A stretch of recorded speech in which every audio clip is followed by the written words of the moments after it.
타이밍에 너의 소개를 내가 해달라고 할까, 간단하게. 우리 강 과장님 간단하게 소개를. 지금 국민연금공단 서울권 지사에서 과장으로 근무하고 있는 강 과장입니다. 감사합니다. 반갑습니다.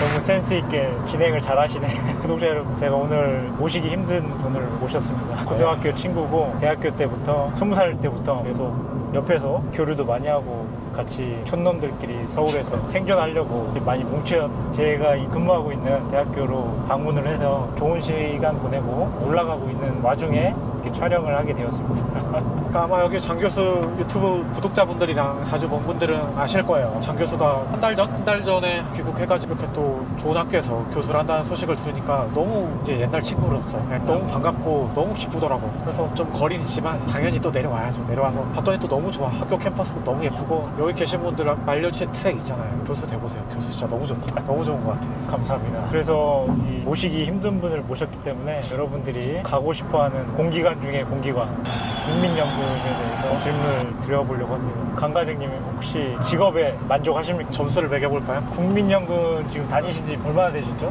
10년 차입니다. 10년 차. 10년 차. 와, 네, 시간이 많이 지났네. 짬이 좀 되네요. 뭐 10점 만점 중에 몇 점? 10점 만점에 8점. 8점? 8점. 굉장히 높은데요? 여기서 잠깐 얘기를 하면은 여기가 제 세 번째 직장이에요. 맞아요, 맞아요. 지금 공공기관으로 이직을 계속 해가지고 지금 여기가 세 번째 직장인데 이전에도 공공기관에서 다 다녔잖아요, 그렇죠? 맞아요. 처음에가 어디였죠? 이거는 삐삐 병원이었나요? 병원이 두 번째 직장이었고 첫 번째가 첫 번째도 공공기관이에요. 공공기관인데 어쨌든 다 모든 직장이 다 장단점이 있죠. 그래서 국민연금도 마찬가지로 장점도 있고 뭐 단점도 있습니다. 여기보다 좋은 공공기관도 많이 있고요. 그렇죠. 그렇지만 확실한 장점이다 라고 하면은 어느 정도 좀 월급은 단점이야. 월급 굉장히 높을 것 같은데. 아니야. 월급은 단점이야. 그럼 전 직장에 비해서 월급이 낮아? 진짜로? 병원?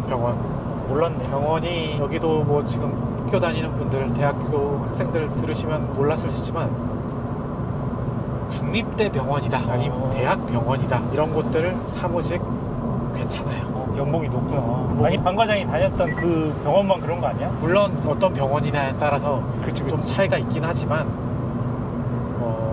국립대병원, 대학병원 이런 데 정도면은 괜찮아요. 급여 수준이 졸업하고 일반적인 문과생이 갈 수 있는 직장 중에서 특히나 안정적인 직장 기준에서 괜찮은 편이에요. 자, 그럼 국민연금 월급은 별로 마음에 안 들지만 가장 좋은 점 두 가지. 첫 번째로는 회사의 조직 문화라는 점. 조직 문화가 제가 다녀봤던 직장 중에서는 상당히 좋은 편이다. 좋다라고 이야기할 수 있어요. 워라밸이나 이런 게 뭐 워라밸적인 측면에서도 그렇고 출근 퇴근 시간 뭐 이런 부분 잘 지켜지고 있고 그다음에 뭐 직원 간에도 그러니까 뭐 직급이 높고 낮음에 따라서 위계 질서가 그래도 상당히 수평적인 조직 문화를 가지고 있어요. 그렇구나. 서로 간에 뭐 호칭을 부를 때도 당연히 존칭해서 부르고 그런 조직 문화가 큰 장점 중에 하나.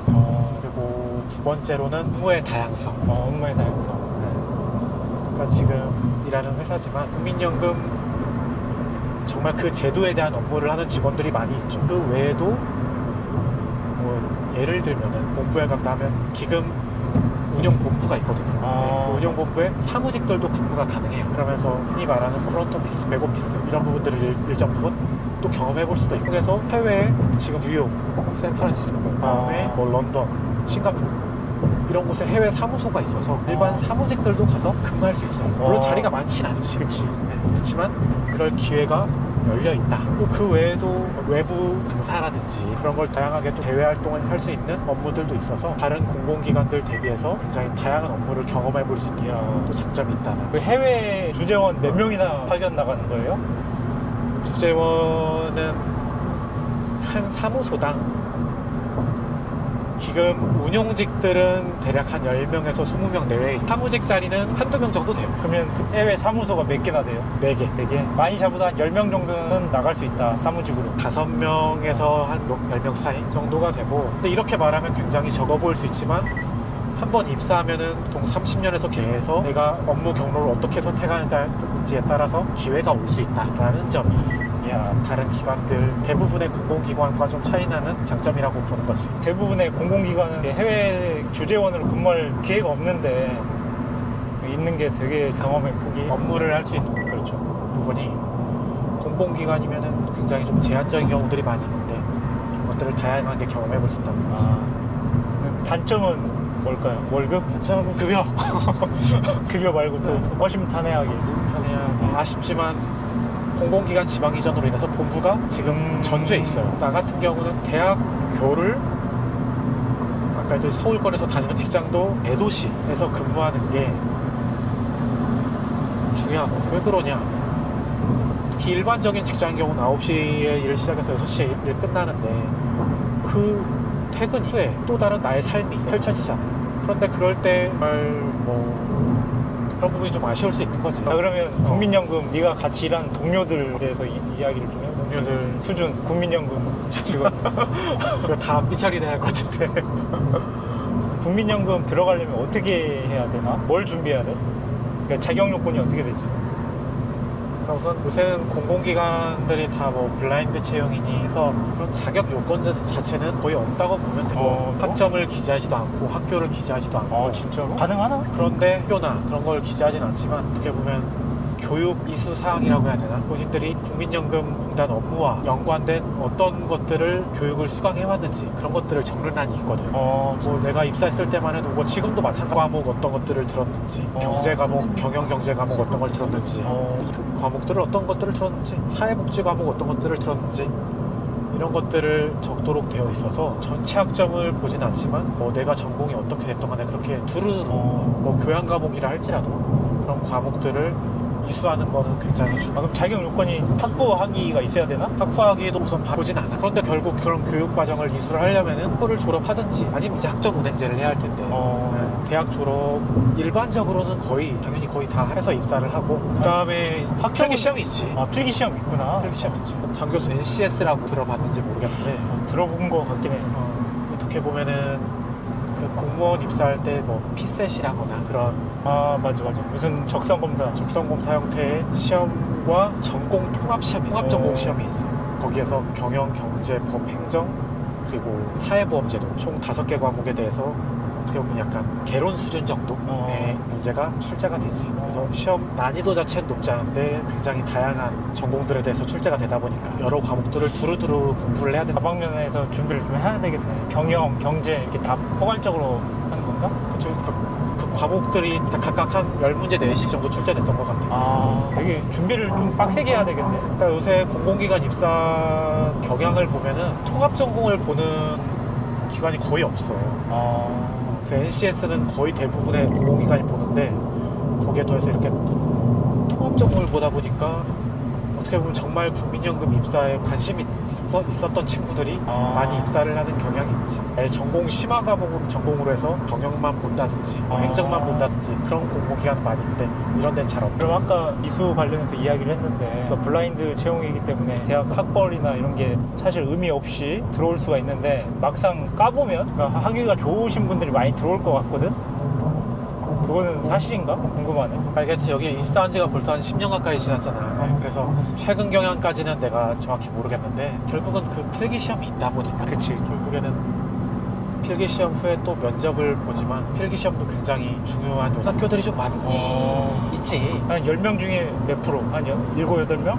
어느 정도나 되나? 서울권 출신. 내가 다 물어보진 않았으니까. 서로 안 물어봐? 그런 학교를 잘 물어보지 않아. 실질적으로 서로 어디 나왔는지 잘 모를 수도 있겠네?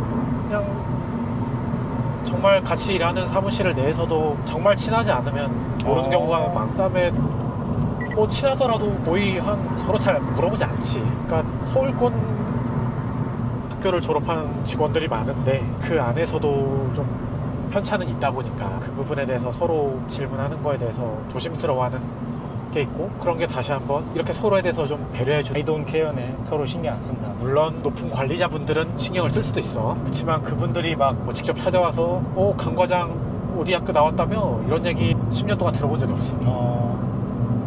그러면 학점은행제나 사이버 학위 따가지고 들어오시는 분들도 계시겠네? 찾아보면 있을지 모르겠는데 그래서 적어도 내 주위에서 본 적은 아직 없어. 가능은 하다.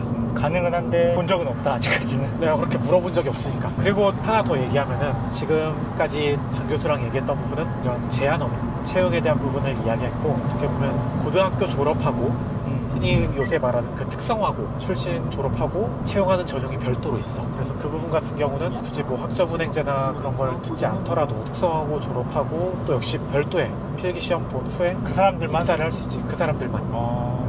그래서 그런 전형이 따로 있고, 물론 초봉 수준이나 그런 부분에서는 아까 말한 공개 제한 없는 채용이랑은 좀 차이는 있지. 처우가 조금 다르다. 시작하는 직급이 다르니까. 직급이 다르겠구나. 그렇지만 그거 외에는 뭐 차이는 크게 없다. 사실상 차이가 있는 거네. 직급의 차이가 있으니까. 아무래도 뭐 필기시험 통합전공 있다고 했는데 특성하고 졸업하고 오는 전형에는 그것도 없었던 걸로 기억하고, 지방대 출신들만 뽑는 그거 지역인재 전형? 그거하고 일반 입사자하고 뭐 차이가 있나? 그거는 입사하고 나서 당연히 차이가 없지. 당연히 차이 없고, 특히나 우리 회사 같은 경우는 아까 얘기했듯이 전주에 본부가 있다 보니까 그때만 하더라도 전라북도 지역에서 대학교를 졸업하면은 그 지역 인재 전형으로 입사하고, 특별히 뭐 객관적인 부분에서 차이가 나는 건 없고. 혹시 국민연금공단 직원들 중에 경찰이나 공무원 출신 전에 뭐 경찰을 하거나 공무원을 했었던 사람도 들어오나? 넌 다 내 그냥 경험을 근거해서 이야기하는 거니까. 공무원은 분명 본 적 있어.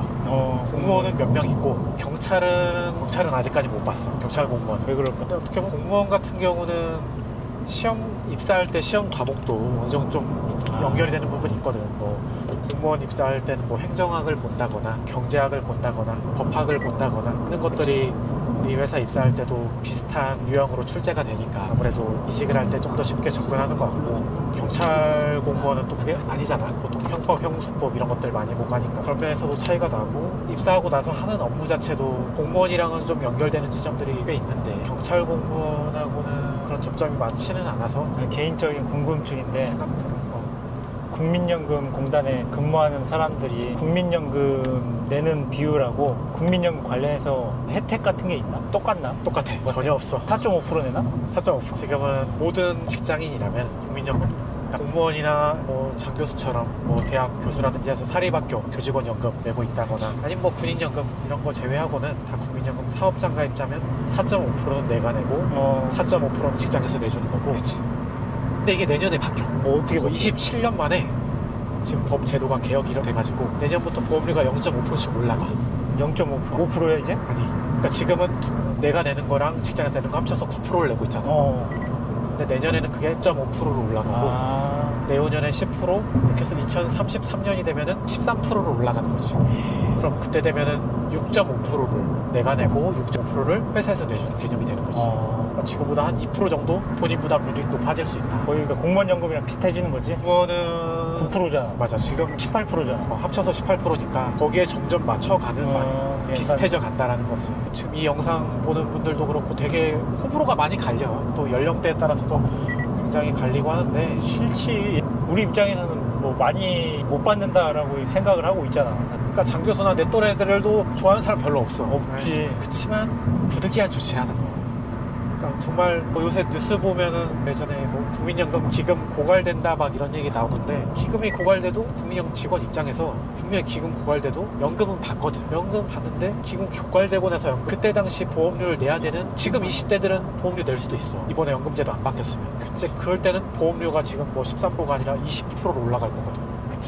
그러면은 그거를 어떻게 감당해? 그래서 기금 고갈 시기를 최대한 늦추려고 정치권이든 정부에서도 많이 고민을 했고, 결국 이번에 이렇게 보험료 조정으로 지금 당장은 부담으로 다가올 수 있지만 앞으로 20년 후, 30년 후를 보면은 정말 부득이한 조치였다. 좋은 것 같아. 공무원 연금만큼 해야지. 부담이 좀 올라가더라고. 이렇게 말하지만 나도 그렇게 되기 싫다는 거. 이번 개혁으로 인해서 얼마나 늦춘 거야. 이번 개혁으로 인해 가지고 고갈 오는 건 맞잖아. 언젠가 기금 고갈 오는 건 마찬가지고, 그 전만 하더라도 2055년, 그러니까 지금부터 30년 후에 기금 고갈된다고 예측이 됐거든. 워낙 요새 뭐 출산율이 떨어지고 그치, 하다 보니까.